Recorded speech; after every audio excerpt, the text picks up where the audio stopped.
여러분 안녕하십니까?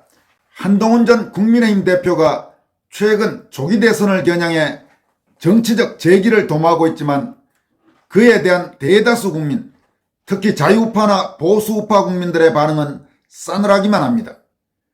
한동훈의 행적과 관련해 주동식 호남대한포럼 공동대표는 한동훈이 권력을 쥘 일은 없겠지만 이자의 발자취는 정치권, 특히 우파 정치권에 상당히 오래 진한 악취를 남길 것 같다고 통렬히 비판했습니다.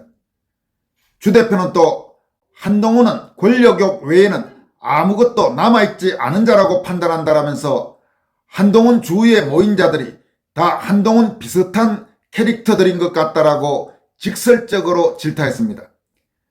이 소식과 함께 올해 83세 원로 정치학자인 신봉용 전 건국대 정외과 교수가 헌법재판소와 법원 등 한국의 사법부는 이미 수치를 잃은 지 오래됐다면서 윤석열 대통령의 실패는 대통령에 당선돼 검찰총장의 카리스마와 개혁의 동력이 살아있을 때 강골검사를 전진 배치해 추상같이 법을 집행해 기선을 제압하지 못하면서 개혁의 골든타임을 놓친 것이라고 강조한 내용도 전해드리겠습니다.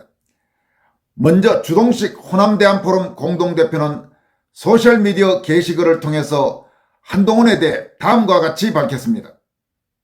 최근 한동훈을 지지하는 몇몇 스피커의 짧은 영상을 몇 개 봤다. 결론은 한동훈이 윤통을 배신한 적이 없다는 거였다.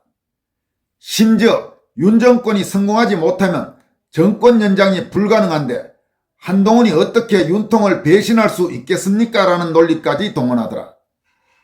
그동안 국민을 제대로 섬기기 위해서는 윤통을 배신하는 게 불가피했다는 배신 합리화론이었던 반면 이제 아예 비상계엄 비난이나 탄핵 추진 모두 윤통을 아끼고 충성하기 때문에 눈물을 머금고 부득이하게 한 행동이라는 논리를 밀어붙일 것 같다.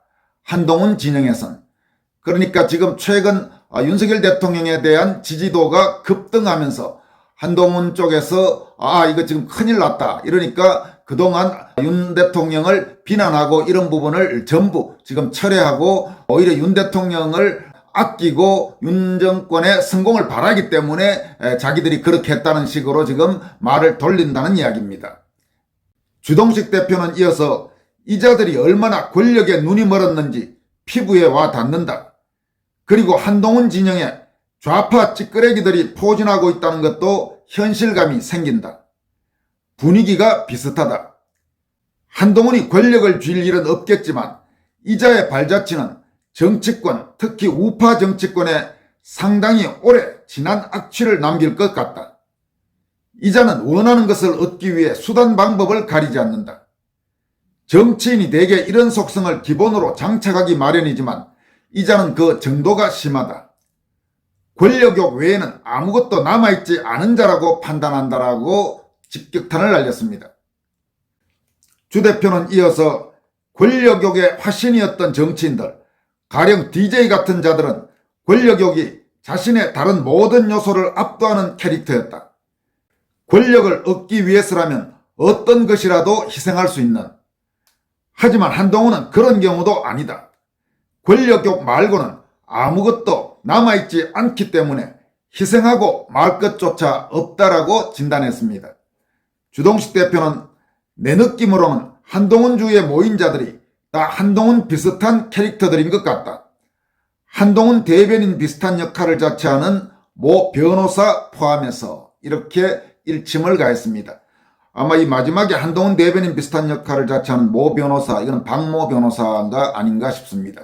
그리고 한동훈을 지금 맹렬히 변호하고 있는 진중권이니 김종혁이니 신지원이 이현종이니 뭐 이런 친구들이 다 비슷한 유형인 것 같다. 이런 이야기겠죠. 주동식 대표는 또 지난 총선에서 한동훈이 공천한 김상욱과 관련해서 다음과 같이 일침을 가합니다. 내가 윤통 탄핵 기각을 바라는 진짜 이유는 김상욱이다. 윤통 탄핵이 기각되면 죽을 때까지 단식하겠다는 약속을 지키는지 꼭 확인하고 싶다. 한동훈 무리가 무슨 표정 짓는지도 꼭 보고 싶고 내가 너무 못됐나 이렇게 비판했습니다.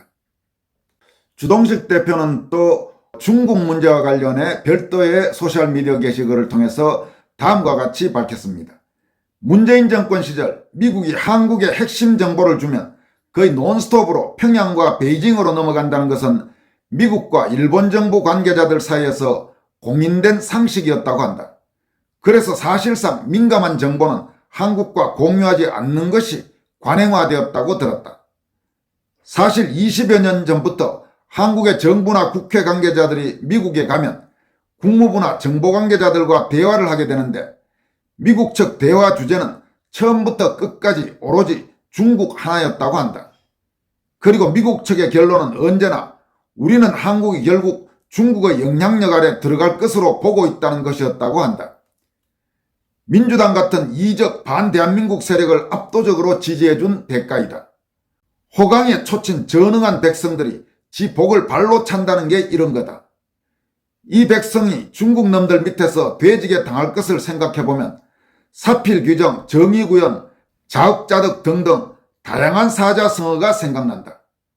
순수한 조선식 표현으로 밥 빌어다 죽 쏘먹는다는 말도 떠오르고, 여러분 이번 비상계엄 그리고 탄핵정변 사태에서 우리 국민들이 깨달은 것 중에 또 중요한 것 중에 하나가 한국에 중국의 입김이 이토록 아주 무서울 정도로 이미 파고 들어와 있느냐 이런 문제였습니다. 그리고 한국에 와 있는 중국인들이 얼마나 오만 방자하게 행세하는 자들이 많은지, 가령 자국 내에서는 정치적 문제와 관련해서 입도 뻥긋하지 못하는 자들이 감히 남우나라에 와서 남우나라 대통령을 탄핵하라고 집회에 나가고 그런 목소리를 내는 이런 말도 안 되는, 그야말로 명백히 추방해도 무난한, 미국 같으면 당장 지금 아마 추방했을 겁니다.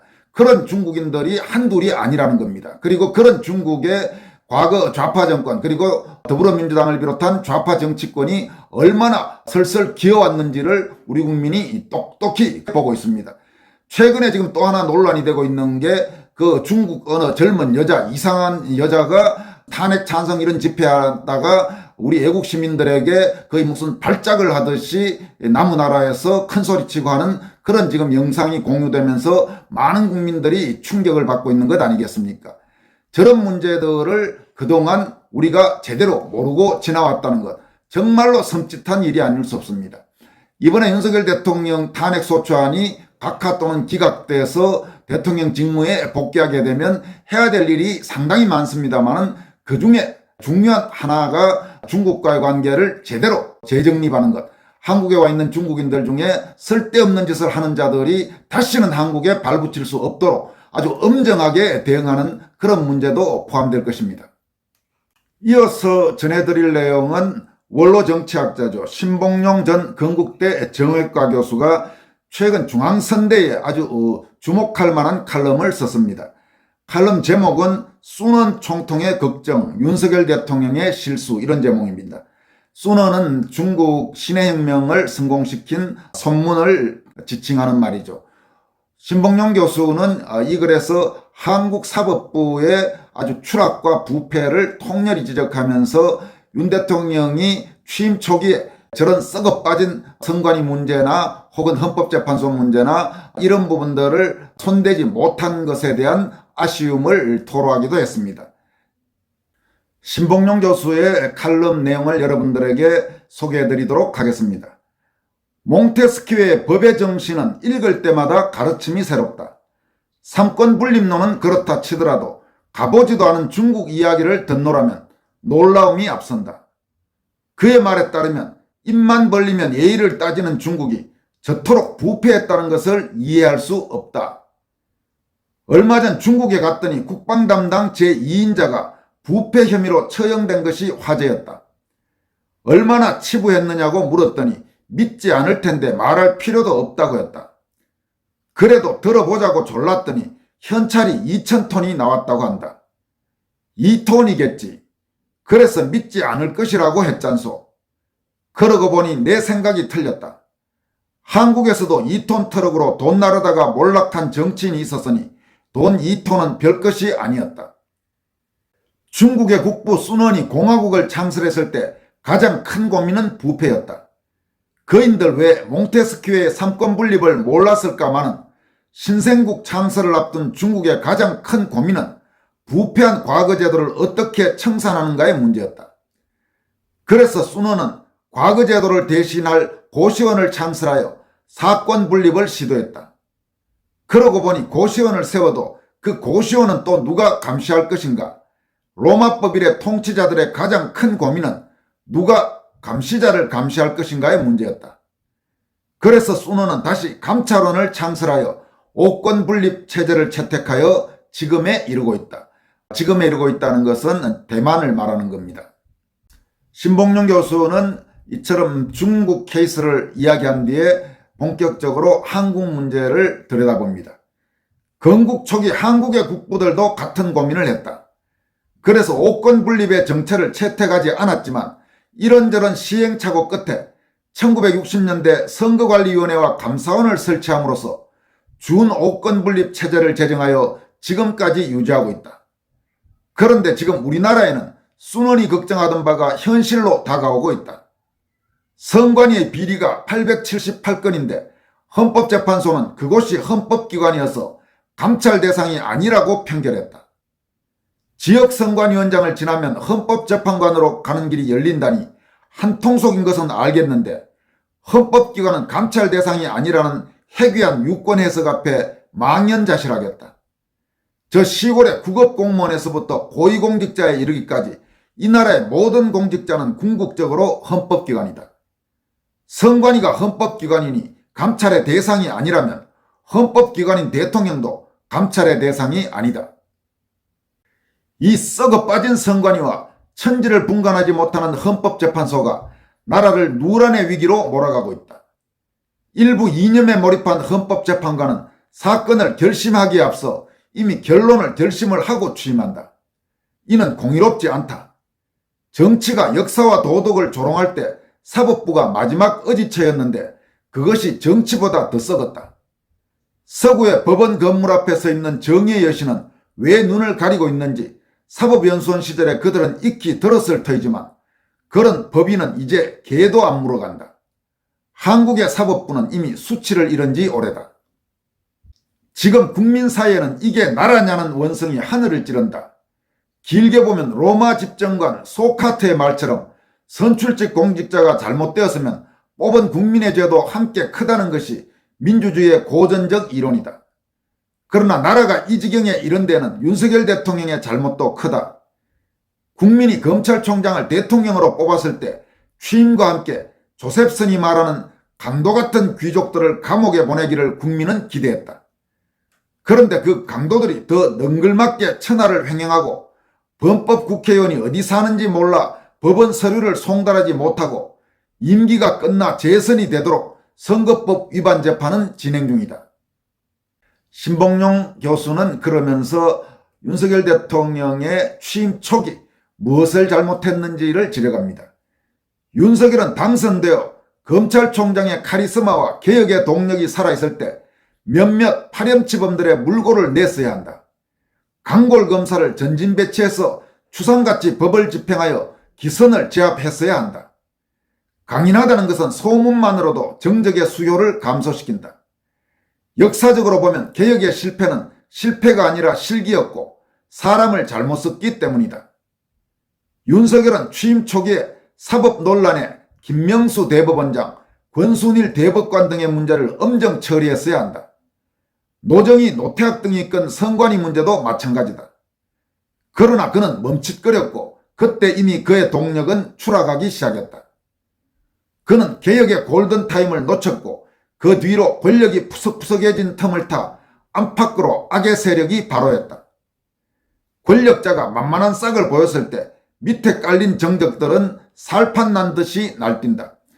여러분, 그러니까 지금 이 문제 아마 대부분의 권순알TV 구독자들이 비슷한 생각이실 겁니다. 윤석열 정부 초기에 도대체 문재인이나 이재명이나 혹은 더불어민주당의 온갖 문제 많은 친구들, 그리고 사법부나 이런 데 썩어 빠진 판사 이런 문제들을 왜 손을 대지 못하고 질질 끌고 있는가, 이런 부분에 대한 비판이 대단히 많았지 않습니까? 저도 그 부분에 대해서 윤 대통령을 비판을 많이 했고 아마 여러분들도 비슷할 겁니다만은 그 문제를 지적하는 겁니다.